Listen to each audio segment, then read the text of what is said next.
अस्सलाम वालेकुम। वालेकुम अस्सलाम। क्या हो रहा है इंज़माम आज का? मैं वैसे अपना बिज़नेस है मेरा कंस्ट्रक्शन का, मैं वो करता हूँ और सही मुसलमान बनने की प्रैक्टिस करता हूँ। तो क्या पहले से ही मुसलमान नहीं थे? नहीं, मुसलमान तो ज़रूर था लेकिन सही होने की कोशिश कर रहा हूँ। अच्छा इंज़माम, मैं पूछना चाहूँगी कि 2006 में एकदम बहुत बड़ी तब्दीली आई आप में और कुछ खिलाड़ियों में। आप लोगों ने एकदम सुन्नत रसूल पर अमल करना शुरू कर दिया, दाढ़ी रख ली, टोपी पहन ली और ये कुछ एकदम बहुत बड़ी तब्दीली आई आप सब में। इसके पीछे क्या वजूहात? एक दिन है ना, मेरे पास एक मौलाना आए और हम बैठे थे सारे, उन्होंने बात कर रहे थे तो उन्होंने मेरे से पूछा कि तुम्हारे पास क्या है। मैंने उसको कहा कि मैंने कहा कि जी मैं मशहूर आदमी हूँ, अल्लाह ने मुझे पैसा भी बहुत दिया है, लोग मुझे जानते हैं, मेरे पास सारी चीज़ें हैं, किसी चीज़ की कमी नहीं है। उसने कहा ये तो सारी चीज़ें दुनिया को दिखाने के लिए कि तुम मशहूर आदमी हो, पैसा भी है तुम्हारे पास, अल्लाह को दिखाने के लिए तुम्हारे पास क्या है। तो मैं एकदम चुप कर गया क्योंकि मैंने कहा कि यार वाकई ये तो मेरे पास सारी दुनिया को दिखाने के लिए, अल्लाह को दिखाने के लिए मेरे पास क्या है। कि नमाज मैं वैसे शुरू से पढ़ता था लेकिन ऑन एंड ऑफ, क्योंकि जी पढ़ ली छोड़ दी। शुरू में घर में सख्ती थी, बाद में जिस टाइम क्रिकेट खेलने लग गया, बाहर जाने लग गया, नमाज पढ़ ली तो ठीक है, नहीं पढ़ी तो कोई बात नहीं। तो उसके बाद से मैंने नमाज रेगुलर पढ़नी शुरू की तो दूसरे सईद अनवर में चेंजिंग आई, मुश्ताक में चेंजिंग आई। आपको देखने के बाद उनमें चेंजेस आए? सबसे पहले जो उनसे था ना, ये मुश्ताक है ना हमारे में, इसमें सबसे ज़्यादा ये नमाज का सारों से ज़्यादा था। तो उसके बाद ये कि मैं और मुश्ताक है ना दूसरे प्लेयर्स के पास है ना किसी मौलवी को लेके जाते थे तो अक्सर वो खिड़की से देख के कहते थे कह दो कि नहीं है अपने लड़के से, और ग्राउंड में आके हमारी लड़ाई होती थी कि कल तू फिर मौलवियों को लेके आया था मेरे पास। अच्छा, वो गिला करते थे? गिला करते थे कि ये। तो ऐसा ऐसा ना थोड़ी सी ये वाली चीज़ें ना हमारी टीम में ना नमाजें फिर पढ़ने आ गई शुरू। तो ऐसा ऐसा थोड़ा सा हमें एहसास हुआ कि जी इस तरफ असल काम ये वाला है। अच्छा इंज़माम, आपकी ज़िंदगी का एक बहुत ख़ास दिन 8 अक्टूबर 2007 जब आपने क्रिकेट से रिटायरमेंट का ऐलान किया। सिर्फ 3 रन चाहिए थे आपको जावेद मियां दाद का रिकॉर्ड तोड़ने के लिए, मगर वो आप नहीं पूरे कर सके। क्या दिल में अभी भी खलिश बाकी है उस चीज़ की? देखिए, जो भी नया प्लेयर आता था ना, जिस तरह जावेद भाई बहुत बड़े प्लेयर थे, मैंने उनसे बैटिंग का बहुत ज़्यादा सीखा है। तो मेरे ख्याल में जितने भी बैट्समैन आते थे ना, उनके जिनसे हीरो है ना वो बैटिंग में जावेद भाई होते थे। तो मेरा भी शुरू से ये था कि जी जावेद भाई को मैंने ना वो करना है कि जी जितना इनका रिकॉर्ड है ना, क्योंकि अगर आपके एम बड़े होंगे तो आप ऊपर जाएंगे। तो मैंने बिल्कुल जो टॉप पे था मैंने उनको एम किया था जावेद भाई को, और मैं कोशिश कर रहा था कि जी मैं स्कोर करूं। इसलिए नहीं कि मैं जावेद भाई को कोई क्रॉस करके कोई उनसे बड़ा प्लेयर बन जाऊँ, मैं तो खुद इस चीज़ को मानता हूँ कि मैंने उनसे बैटिंग का बहुत ज़्यादा सीखा है। लेकिन ये भी हर एक आदमी का राइट है कि जी वो अपनी कंट्री की तरफ से टॉप स्कोरर हो, सारी चीज़ें हो। मेरी सारी चीज़ों में मैं टॉप स्कोरर था। कि तो अफसोस होता है कि सिर्फ 3 रन? अफसोस तो मुझे है इस चीज़ का कि जी मैं नहीं कर सका, लेकिन ठीक है कि जी सारी ख्वाहिशें भी पूरी नहीं हो सकती। आपको नहीं लगता कि आप वक्त से पहले रिटायर हो गए? डिसीजन बहुत मुश्किल था, लेकिन मैंने रियलाइज़ किया कि जिसमें हम 2007 का वर्ल्ड कप हारे ना, मैंने इस वर्ल्ड कप के लिए ना बहुत मेहनत की थी, टीम को बनाया था। अनफॉर्चुनेटली वर्ल्ड कप जाने से पहले हमारे 3 प्लेयर एकदम फास्ट बॉलर, पूरी जो सी पेस बैटरी थी वो नहीं खेल सकी, और जिस तरह हमारे साथ वर्ल्ड कप में हम बाहर हो गए। तो इस काम के लिए ना एक पैशन की ज़रूरत होती है खेलने के लिए। ये नहीं है कि आप फिट हैं और आप खेल सकते हैं तो आप खेल लेते हैं। आप पेशेंस लूज़ कर गए?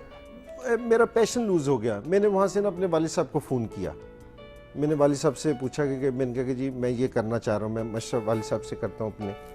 तो वालिद साहब ने कहा कि वालिद साहब से मशवरा करते हैं, बेगम से नहीं करते? नहीं, बेगम से भी करता हूँ मशवरा, ऐसी नहीं बात कि, लेकिन ये कि मैंने वालिद साहब से सबसे पहले बात की कि जी इस तरह है।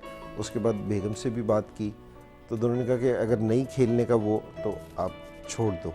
तो मैंने रिटायरमेंट ले ली। और मैं अभी आपने 3 रन्स का बात की थी कि जी कितना अफसोस था। अफसोस ज़ाहिर है मुझे बहुत था। तो जिस टाइम मेरे सारी फैमिली आई हुई थी मुख्तलिफ़ जगहों से, कराची में मेरे भाई रहते हैं, दूसरी जगहों पे मेरे भाई सारे ना लाहौर आए हुए थे घर पे। हमारे घर में खाने का इंतज़ाम, सारी चीज़ें बहुत ज़्यादा हुई थी। अब मेरे से स्कोर नहीं बने 3। तो जिस टाइम मैं घर आया हूँ ना, अब वालिद साहब अपने कमरे में, दूसरे भाई वगैरह वो मुख्तलिफ कमरों में बैठे हैं और खामोश हैं, कोई किसी से बात नहीं कर रहा। आपने अभी फैमिली की फीलिंग्स की बात की, आइए देखते हैं कि आपको लास्ट टाइम लोगों ने जब आपने वनडे क्रिकेट से रिटायरमेंट का ऐलान किया किस तरह से खुदा हाफिज़ कहा।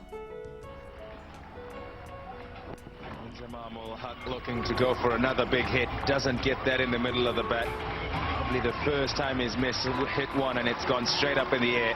Williams makes no mistake, and all these Zimbabwean players going to congratulate and say goodbye, I suppose, to Inzamam ul Haq, as it's his last match for Pakistan, his last one-day international.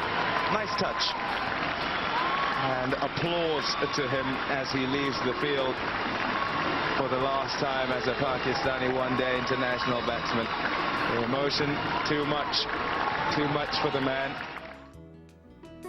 Inzamam, family की feelings तो आपने खुद देखी, लेकिन अपनी आज feelings देखकर क्या महसूस कर रहे हैं? वही याद ताज़ा करा दी जो उस टाइम थी कि जी, क्योंकि मैंने कहा कि ये मैं पसंद नहीं करता कि इससे मुझे मोहब्बत है इस गेम से, क्योंकि जितने अरसे खेला हूँ, जिस पैशन से मैं खेला हूँ, तो जिस जब भी मैं ये वाली चीज़ देखता हूँ तो वापसी मुझे वही चीज़ याद आ जाती है।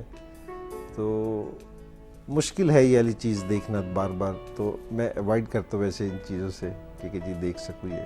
एक और बहुत ख़ास सवाल, 2001 में न्यूजीलैंड के खिलाफ लाहौर में खेलते हुए आपने 329 रन्स बनाए, जो हाईएस्ट टेस्ट स्कोर है आपके करियर का। उस वक्त क्या फीलिंग्स थी, क्या मोटिवेशन थी जो आपने इतना बड़ा स्कोर बनाया? मोटिवेशन तो नहीं मैं कह सकता, लेकिन ये कि मेरी फॉर्म अच्छी नहीं थी, स्कोर नहीं हो रहा था मेरे से, तो मैं फॉर्म अच्छी नहीं थी? जी, फॉर्म अच्छी नहीं और थी। इतना बड़ा स्कोर फिर कैसे? तो मैं कीन था बहुत कि जी मैं स्कोर करूं, बहुत विकेट पे स्टे करूं। उस दिन भी मुझे अफसोस हुआ था कि जी मैं पाकिस्तान का जो उनका रिकॉर्ड है वो 337 का है, हनीफ मोहम्मद साहब का। तो उस दिन भी मेरे पास अपॉर्चुनिटी थी, लेकिन मेरे पास लास्ट मैन खेल रहा था, लास्ट विकेट थी, तो उस ओवर में मैं पहले ऑलरेडी 22 रन्स कर चुका था, तो मेरा ख्याल ये था कि जी मैं इस बॉल पे भी छक्का मार दूंगा। इंजमाम, यहाँ मैं क्या तमाम लोगों के जहनों में एक सवाल है कि ओडीआई में आप 40 बार रन आउट हुए, इसकी क्या वजह थी? क्या भाग कर रन लेना आपको पसंद नहीं था? अच्छा, रन आउट होने का लोगों के जहन में ये कॉन्सेप्ट है कि जी आप भाग नहीं सकते, किसी भी स्पोर्ट्समैन को ये कहना इतना वो नहीं है। हाँ, मेरी अंडरस्टैंडिंग या कॉलिंग इतनी अच्छी नहीं थी कि दूसरे प्लेयर्स के साथ, और ये सारा जितना भी मैं रन आउट हुआ अपने कैरियर के शुरू में बहुत ज़्यादा हो गया हूँ। 1997 में टोरंटो में इंडिया के खिलाफ सहारा कप के दौरान एक ऐसा वाक़या आया था कि जो मैं आपसे चाहूँगी कि आप उसको क्लियर करें।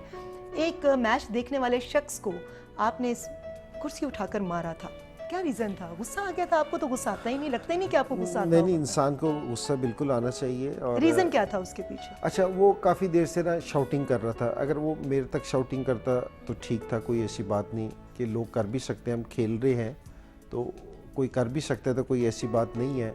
लेकिन कुछ वो चीज़ें ऐसी पे आ गया था कि जी ऐसा ऐसा वो चीज़ मुनासिब नहीं थी, तो मैंने किसी प्लेयर्स के थ्रू भिजवाया भी था कि मैंने कहा कि जी मुझे कुछ कहना है तो ज़रूर कहो, वरना नहीं। तो उनको यही लगता था कि जी मैं वहाँ तक नहीं आ सकता, तो मैंने कहा कि नहीं भाई, मैं तो आ सकता हूँ वहाँ तक। आ सकता हूँ और मैं कुर्सी उठा कर आ सकता हूँ। ठीक है ना। तो उनके कुछ ऐसे अल्फाज थे जिससे गुस्सा आ गया? जी, उसको गुस्सा आ गया था, वो मुनासिब नहीं थे अल्फाज। अच्छा इंजमाम, 2006 में आप पर बॉल टेम्परिंग का झूठा इल्ज़ाम भी लगा, जिसकी वजह से एहतजाजन आप ग्राउंड से बाहर चले गए। आपने फाइन्स भी दिए, आपने बहुत ज़्यादा क्रिटिसिज्म फेस किया। क्या समझते हैं कि उस वक्त जो आपने फैसला लिया था वो सही था? जी, मैं आज भी ये समझता हूँ कि मेरा डिसीजन ठीक था। और जैसे हम इंग्लैंड में ओवल में जाके, हमारी आईसीसी का चीफ रेफरी आया, एक इंग्लैंड के जज थे, पूरी हेयरिंग हुई हमारी, तो अल्लाह ने मुझे वहाँ इज़्ज़त दी कि जी मैं वाला केस जीत गया था। तो मैं नहीं समझता ये किसी अंपायर के पास कोई राइट है ये इस चीज़ का कि वो जो बॉल टेम्परिंग थी, मैं आज लोगों को दोबारा से भी ये बता दूं कि उसने हमें गिल्टी करार दिया था। गिल्टी का मतलब ये कि जी आप चीटर्स हो, ठीक है ना। तो मैं उस टाइम पाकिस्तान को रिप्रेजेंट कर रहा था, वो सारे पाकिस्तान को कह रहा था, तो मैंने उस पर ज़रूर ये वाली चीज़ की थी कि मैंने कहा हम नहीं खेलेंगे, क्योंकि अंपायर्स के पास ये वाला राइट नहीं था उस टाइम कि वो ये कर सकता। आपको पाकिस्तान क्रिकेट में शामिल करने में इमरान खान साहब की जौहर शनासी का बहुत अमल दखल है, आप खान साहब के बारे में क्या कहेंगे? इमरान भाई ग्रेट कप्तान, ठीक है। और डांटते थे? टेस्ट मैच हो रहा था, मैं नहीं खेल रहा था, तो मैंने आके वो फ्रूट पड़ा था, तो मैंने कोई केला या माल्टा खाना शुरू किया, तो इमरान भाई इंटर हुए। इमरान भाई ने मुझे देखा, तुम इधर क्या कर रहे हो? मैंने कहा इमरान भाई ट्रेनिंग ख़त्म हुई थी तो मैं वापसी आया था। कह रहे थे कि आइंदा के बाद मैं तुम्हें ड्रेसिंग रूम में देखूँ ही ना, जिस टाइम मैच स्टार्ट नहीं होगा तुम बाहर भागते रहोगे उतनी देर, और जिस टाइम लंच होगा तो तुम 40 मिनट बैटिंग करोगे, اور جس ٹائم ٹی ہوگی 20 منٹ کی اس ٹائم 20 منٹ تم فیلڈنگ کرو گے, میں تمہیں تینوں سیشنز میں نہ ڈریسنگ روم کے اندر نہ دیکھوں. تو کیا اس بات کو سن کے رونا آیا تھا, دکھ ہوا تھا, کیونکہ آپ کھانے کے شوقین نظر آتے ہیں؟ جی نہیں, کھانے کا میں شوقین تو ہوں, اس میں تو کوئی شک نہیں, لیکن میں اتنی ٹریننگ بڑی سزا. اور میں ٹریننگ کا شوقین نہیں, ایک تو کھانے سے منع, اوپر سے ٹریننگ. پورے کریئر میں اتنے زبردست کھیل کا مظاہرہ کیا آپ نے, پرسنلی آپ کس بیٹسمین کو آئیڈلائز کرتے ہیں؟ ویو رچرڈ میرے پسندیدہ بیٹسمین ہیں کہ بہت اٹیکنگ کھیلتے تھے. میں تو اس طرح نہیں کھیل سکتا, لیکن میں سوچتا تھا کہ جی میں اس طرح کا کھیل سکوں. ایسا کون سا بالر جس کو فیس کرتے ہوئے آپ تھوڑا سا اپنے آپ کو تیار کرتے تھے کہ مجھے بہت کیئرفل ہو کر کھیلنا ہے؟ نہیں, کافی سارے ایسے بالرز تھے جن کو مشکل تھی. کہ ویسٹ انڈیز کے 2 بالرز تھے, ایک والش اور ایک کوٹلی ایمروز, یہ دونوں بڑے مشکل بالرز تھے. آسٹریلیا کے میگرا اور شین وان, سری لنکا کے مرلی دھرن, یہ ایسے بالرز تھے کہ جن یہ کنجوس تھے, بہت رنز نہیں دیتے تھے بالکل بھی, تو ان کے خلاف کھیلنا نا کافی مشکل ہوتا تھا. انضمام, آپ سے ایک سوال میں پوچھنا چاہوں گی کہ کرکٹرز کے بڑے سکینڈلز بنتے ہیں, آپ کی لائف میں آپ کا کبھی سکینڈل بنا؟ شروع میں بنا تھا آپ کے ساتھ ہی. میرے ساتھ آپ کا سکینڈل بنا تو تھا. وہ ایسا تھا کہ میرے خیال میں یقین ہے کہ مجھے, آپ کو بھی نہیں پتا ہوگا اور مجھے بھی نہیں پتا تھا, لیکن یہ مشہور ہو گیا تھا کہ شاید لوگوں نے آپ سے بھی پوچھا ہو, تو میرے سے بھی لوگوں نے پوچھ رہے تھے. میں نے کہا کہ یار میں تو کبھی ملا نہیں ہوں, تو یہ تو اخبار والوں کی اپنی مرضی ہے کہ شادی کی خبر انہوں نے شادی کی خبر اچھال دی تھی انہوں نے. بلکہ یہاں تک مجھے یاد ہے کہ لکھا تھا کہ میں نے کس کلر کے کپڑے پہنے ہوئے ہیں اور کتنی سلامی مجھے ملی ہے, جبکہ ہم نے ایک دوسرے کو آئی تھنک کہ دیکھا بھی نہیں تھا کبھی. دیکھا بھی نہیں تھا. اچھا, جب یہ اسکینڈل بنا آپ نے اس وقت میری فلمیں دیکھی ہوئی تھیں؟ جی اس ٹائم میں دیکھتا تھا فلمیں. انضمام, میں آپ سے پوچھنا چاہوں گی کہ 2003 میں بنگلہ دیش کے خلاف آپ نے ایک ہسٹوریکل اننگ کھیلی تھی اور اس کے بعد آپ ایک دم میدان سے اٹھ کھڑے ہوئے تھے, کیا ریزن تھا اس کے پیچھے؟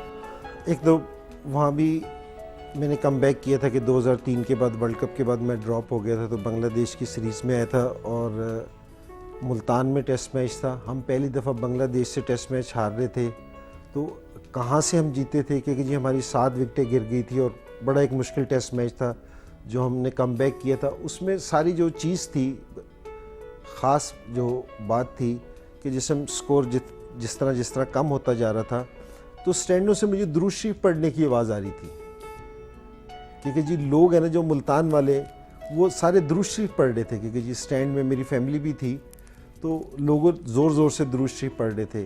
تو میرے پہ اس چیز کا تھا کہ میں نے کہا لوگ اتنے ہیں کہ جی اگر جیت جائیں, اور اوپر سے ہوم ٹاؤن تھا, تو وہاں اللہ نے یہ کہ جی عزت دی کہ جی ہم تقریباً ہارا ہوا میچ تھا, اللہ نے جتوا دیا والا ٹیسٹ میچ, تو اس پہ کچھ میرا ری ایکشن تھا. اگلے ہفتے آپ سے پھر ایک ملاقات ہوگی, تب تک کے لیے مجھے اجازت دیجیے, خوش رہیے اور خوشیاں بانٹیے. اللہ حافظ.